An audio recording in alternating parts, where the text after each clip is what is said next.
2026 సంవత్సరం 3వ రాశి మిథున రాశి. ఈ మిథున రాశి మనం ఎట్లా ఉందో చూసుకుందాం. 2026 సంవత్సరం ఫిబ్రవరి నెల 3వ రాశి మిథున రాశి. ఈ మిథున రాశి ఎట్లా ఉందో చూద్దాం. ఈ మిథున రాశి కూడా ఎట్లా వచ్చిందో చూసుకోవాలి. ఈ మిథున రాశి ఎట్లా ఉంటుంది అంటే, మరి మృగశిర నక్షత్రం 3-4 పాదాలు, రోహిణి నక్షత్రం 4 పాదాలు, పునర్వసు నక్షత్రం 3 పాదాలు, మొత్తం 9 పాదాలు. అంటే 3 నక్షత్రాల్లో వచ్చే 9 పాదాలు కలిసి మిథున రాశి అవుతుంది. ఈ మిథున రాశి మీకు ఈ రకంగా రావాలి. ఎందుకంటే ఏదో పిలిచే పేరు కాదు.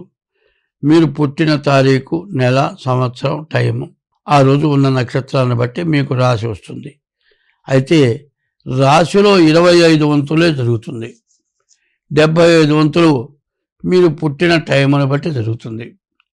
నక్షత్రాలను బట్టి గోచారం, మరి పుట్టిన టైంను బట్టి గ్రహచారం, ఈ 2 కలిసి జాతకం జరుగుతుంది.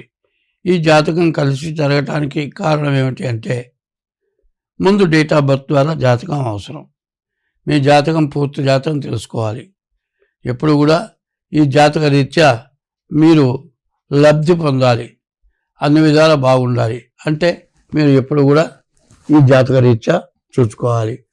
ఎందుకంటే ఎప్పుడైనా సరే మనకేదైనా ఆరోగ్యం బాగుండక డాక్టర్ దగ్గరికి వెళ్ళారనుకోండి, సరైన డాక్టర్ అయితే చూస్తాడు, చూసి టెంపరేచర్ చూస్తాడు, మరి నాడీ చూస్తాడు, హార్ట్ బీట్ చూస్తాడు.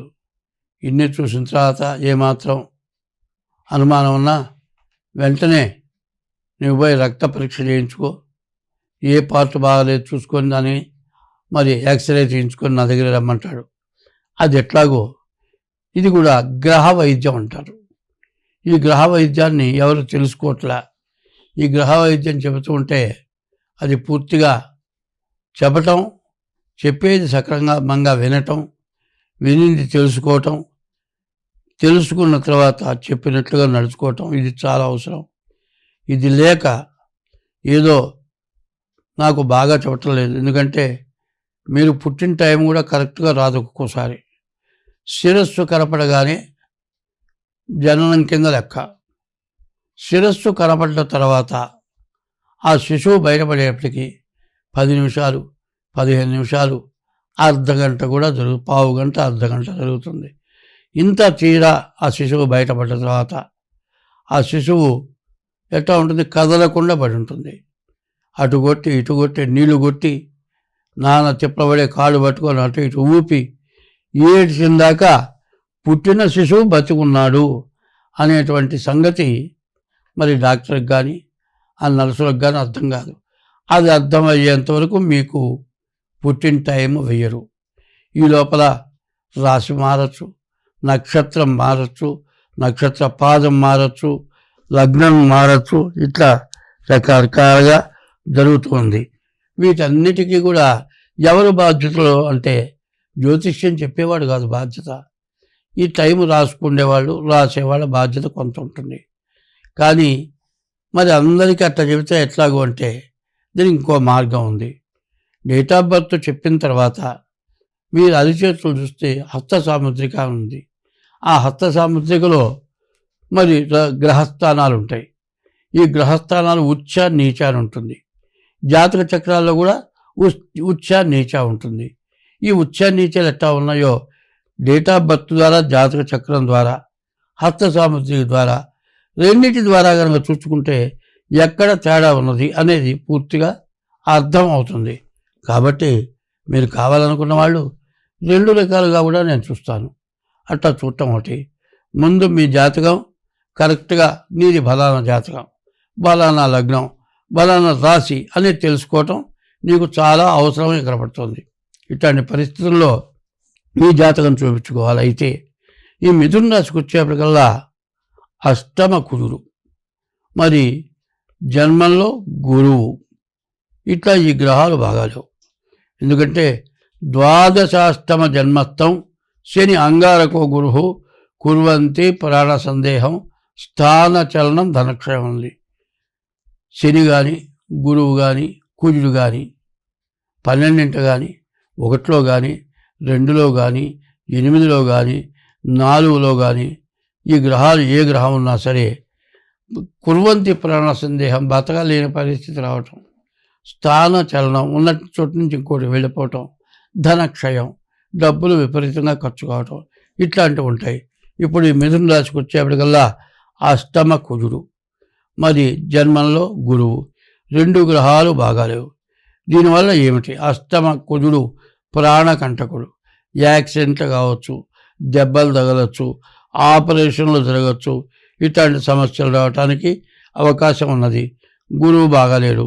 చదువుకునే పిల్లలైతే విద్య బాగా ఇబ్బందికరంగా ఉంటుంది. కానీ ఈ రాశి వాడికి ఉన్నది ఏమిటంటే శుక్రుడు, కేతువు, ఈ 2 గ్రహాలు తప్పితే ఏ గ్రహాలు కూడా పూర్తిగా బాగాలేవు. మరి ఎట్లా? ఆ 8 గ్రహాల్లో 6 గ్రహాలు పూర్తిగా బాగాలేవు. అందులో కాలసర్ప దోషం, రాహుకేతువుల మధ్యలో గ్రహాలు పడ్డాయి, కుజాష్టమ దోషం, ఇవన్నీ కూడా చాలా ఇబ్బందికరంగా ఉంటాయి. కాబట్టి ఈ రాశి వాళ్ళు డేట్ ఆఫ్ బర్త్ ద్వారా జాతకం చూపించుకోవడం చాలా అవసరం. ఎందుకంటే చాలా కష్టాలు వస్తాయి. ఎట్లా ఉంటుందంటే ఎంత బలాఢ్యులైనా కూడా ఇట్లాంటి చెడు టైంలో చాలా ఇబ్బంది పడతారట. ఒక శాస్త్రం ఉంది, ఒక పద్యంలో బలవంతమైన సర్పము చలి చీమల నోట జిక్కి చావదే సుమతి అని సుమతి శతకారకుడు చెప్పాడు. ఎట్లా అంటే చీమలు పెట్టిన పుట్టలు పాములకు ఇరువైన ఎట్లు. చీమలు పెద్ద పెద్ద పుట్టలు పెడతాయి. ఈ పాములు ఏం చేస్తాయి? ఆ పుట్టలు మెత్తటి మట్టి ఉంటాయి, దాంట్లోకి వెళ్ళి నివసిస్తాయి. మరి ఈ చీమలు మరి పుట్టలో నుంచి చీమలు వెళ్ళిపోతాయి, ఇంకో చోట పుట్ట పెట్టుకుంటాయి. అట్లాంటి టైంలో పాములకి ఆ పుట్టలు ఉపయోగపడతాయి. అట్లాగే ఆశపడి ఈ పాము చీమల పుట్టలోకి వెళితే ఎర్రజీవలని ఉంటాయి. ఆ ఎర్రజీవ మనకు కనుక కుట్టిందంటే వెంటనే చేపెట్టిన నలుపుతాను, చీమ చచ్చిపోతుంది. అట్లాంటి చీమలు పాము శరీరం మొత్తం కరుస్తాయి. ఒక్క చీమల దెబ్బకి పాము చచ్చిపోయిందిట. ఎందుకంటే భగవంతుడి నిర్ణయంలో మనకు చెడు వచ్చినప్పుడు పాము చీమల చేత కరవబడి ఎట్లా చచ్చిపోయిందో మనం కూడా అట్లా ఇబ్బంది పడతాం. ఆ ఇబ్బందుల నుంచి బయటపడటానికి జాతకం చూసుకోవాలి. నీకు బాగున్నప్పుడు బాగుందని చెప్పినా నువ్వు బాగానే ఉంటావు. బాగున్నప్పుడు జాగ్రత్త పడవని చెప్పాలి. చెడు ఎప్పుడు వస్తుందో చెప్పాలి. చెడు టైంలో నువ్వు నష్టపడే ఇబ్బంది చెప్పాలి. అట్లా తెలుసుకొని నువ్వు బాగుపడాలి. అట్లా బాగుపడాలి అంటే శుక్రుడి వల్ల వివాహం కాని వాళ్ళకి వివాహం అవుతుంది, వివాహమైన వాళ్ళకి సంతానం కలుగుతుంది.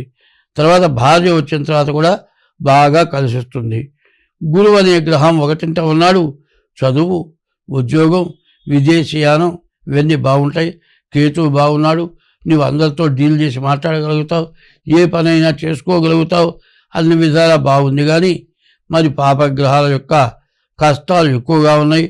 కుజుడు, గురువు వల్ల విపరీతమైన నష్టాలు కనబడుతూ ఉన్నాయి. దీని నుంచి బయటపడాలి. అనుకోకుండా మొత్తం గందరగోళం అయిపోతుంది. ఏమీ లేదండి, ఇట్లాంటి చెడు టైంలో ఎప్పుడు మనస్సు పాడైపోతుంది. ఏం చేయాలో అర్థం కాదు, నిద్ర పట్టదు, ఎవరన్నా పలకరించినాడు కోపం వస్తుంది. ఇట్లాంటి సమస్యలు విపరీతంగా ఉంటాయి. ఏమీ లేదు, డబ్బులు బ్యాంకు నుంచి డబ్బులు తీసుకున్నావు అనుకోండి, ఆ డబ్బులు తీసుకొని ఇంటికి వస్తావు, ఆ బ్యాంకులోనే లేట్ అవుతుంది. 4 లక్షలు 3 లక్షలు బ్యాంకు నుంచి తెచ్చావు, ఇవి తీసుకొచ్చి ఎక్కడ పెట్టాలి? బీరువాలో పెట్టాలి.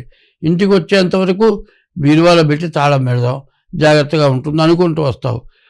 రావటం అర్జెంటుగా ఏ ప్యాస్కో వెళ్ళాల్సి వస్తుంది. ఏ మంచం మీద పెట్టి నువ్వు ప్యాస్కి వెళ్ళి వచ్చే లోపల ఎవరో వస్తారు, ఈ 4 లక్షలు దోచుకొని వెళ్ళిపోతారు. తీరా ఆ బాత్రూంలోకి వెళ్ళి వచ్చేప్పటికి నేను బీరువాలో పెట్టాను అనుకుంటావు. ఇక దాని సంగతి మర్చిపోతావు.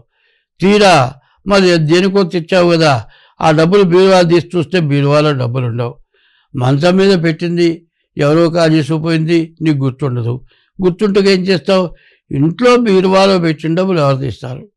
ఇంట్లో భార్య తప్పితే ఎవరు తీయదు అని గొడవ పడతావు. చివరికి ఆ కాజేసిన వాళ్ళు ఎవరో బయటపడ్డ దాకా మరి సొమ్ముకు చోట అనుమానం చోట అని ఇట్లాంటి అనుమానాలు మరి భరించలేని బాధలు ఇవన్నీ కూడా ఈ మిథున రాశికి బాగా ఎక్కువగా ఉన్నాయి. ఇట్లాంటి బాధల నుంచి బయటపడాలి అంటే మరి హస్త సాముద్రిక ద్వారా కానీ జాతక రీత్యా కానీ చూసుకోవాలి. పైన ఈ రాశి వాళ్ళు ఏం చేయాలంటే కుజుడికి 7,000 జపం చేయించి కందులు దానం ఇవ్వాలి. గురువుకి 16,000 జపం చేయించి శనగలు దానం ఇవ్వాలి. డేట్ ఆఫ్ బర్త్ ద్వారా చూస్తే జన్మలగ్న రీత్యా ఏ దోషాలను చూసుకొని దానికి తగిన శాంతి చేసుకోవాలి. ఇట్లా చేసుకుంటే మీకు ఎటువంటి సమస్య రాదు. అయితే ఒకటి ప్రత్యేకించి చెబుతూ ఉన్నా, ఏమైనా మీకు పెళ్ళయ్యే అవకాశం ఉందని చెప్పా కదా, అది ఆలోచించుకొని ఎవరో పిల్ల దొరకంగానే ఆ పిల్ల నీతో బాగా మాట్లాడంగానే తిన్నగా ఆ పిల్లని చేసుకుందామని నీ మనస్సులో ఉండి ఆ పిల్ల కూడా నీతో మాట్లాడటంలో ఉద్దేశం నువ్వు బాగున్నావు నేను చూసుకుందామని ఉద్దేశం ఉంటుంది.